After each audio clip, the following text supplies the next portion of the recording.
Assalamualaikum warahmatullahi wabarakatuh. Perkenalkan, nama saya Alafer Purtian Ramadhani dengan NIM 11076200097 dari kelas A PGSD Angkatan 2020 Fakultas Ilmu Pendidikan Universitas Negeri Jakarta.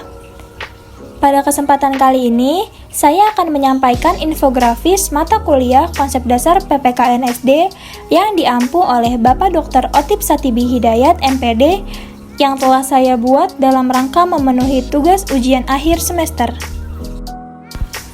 Rangkuman materi yang akan dibahas pertama yaitu Tujuan Nasional Pendidikan. Terdapat 3 tujuan nasional pendidikan. Yang pertama yaitu filosofi.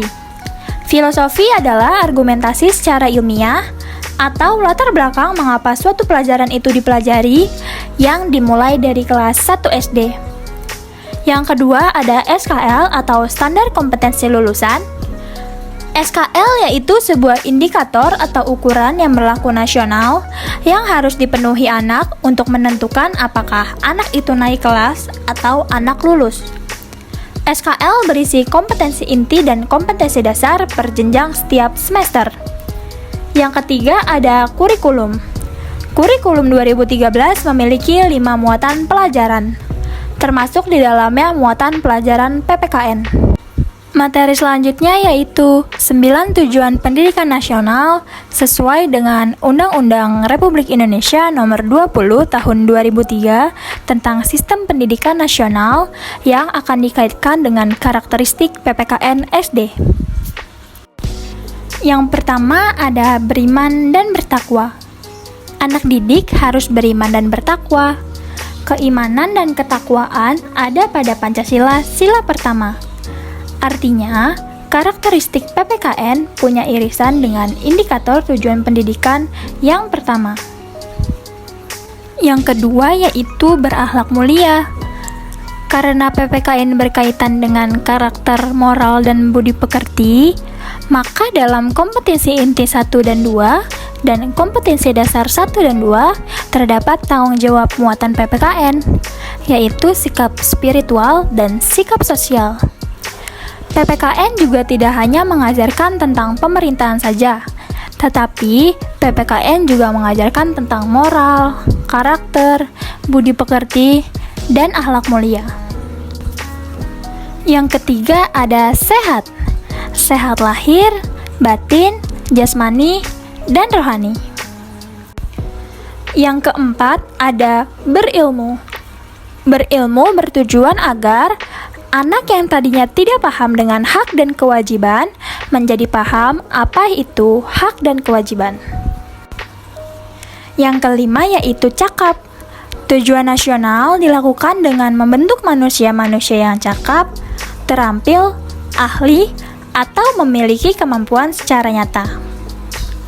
Yang keenam, kreatif. Kreatif yaitu mempunyai sebuah karya. Misalnya, guru mengadakan pembelajaran project based learning yang biasanya didesain di setiap penghabisan satu tema. Model pembelajaran ini ditujukan untuk memamerkan kreasi karya siswa dengan project yang sudah dihasilkan selama 1 tahun. Yang ketujuh, mandiri. Dengan menanamkan sikap mandiri kepada siswa, maka pikiran siswa akan menjadi dewasa. Selanjutnya yang ke-8 yaitu demokratis. Kekuasaan bersumber dari rakyat. Maka dari itu harus menyisipkan muatan pelajaran PPKN tentang demokratis. Jika pelajaran ini tersampaikan dan terdidik ke siswa dengan baik, maka rakyat Indonesia tidak akan takut untuk memberikan kritik dan berdemonstrasi. Karena siapapun yang terdidik akan paham dengan adanya yang berkuasa dengan yang menyeimbangi. Yang terakhir atau yang ke-9 yaitu bertanggung jawab.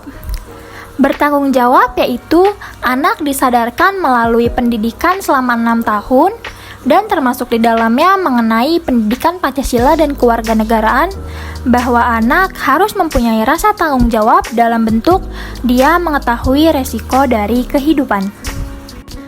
Selanjutnya ada 8 keterampilan yang harus dimiliki di abad 21 untuk menjadi guru yang profesional. Yang pertama ada leadership atau kepemimpinan. Contohnya yaitu aktif dalam berorganisasi. Yang kedua ada digital literacy atau pemahaman digital. Yang ketiga ada communication atau berkomunikasi. Yang keempat ada emotional intelligence atau kecerdasan menata emosional. Yang kelima ada entrepreneurship yang dapat diartikan sebagai jiwa semangat kewirausahaan atau bisa disebut juga dengan kemampuan mengembangkan keahlian atau bakat. Yang keenam ada global citizenship atau bergaul.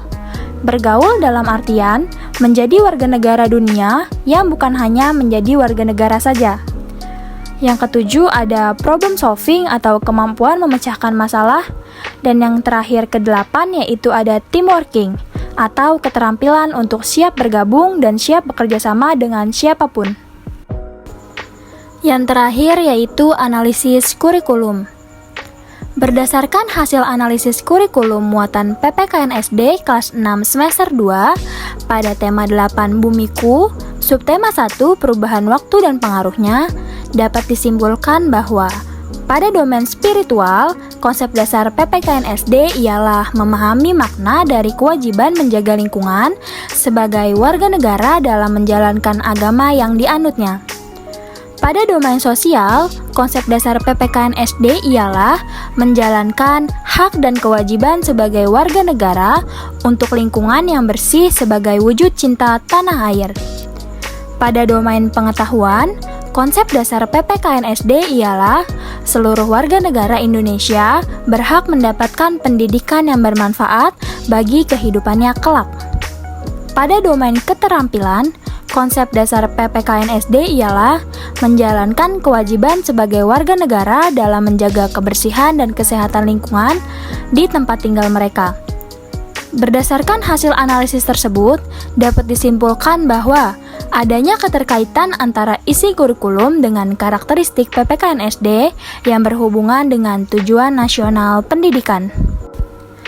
Baik, cukup sekian infografis yang saya paparkan.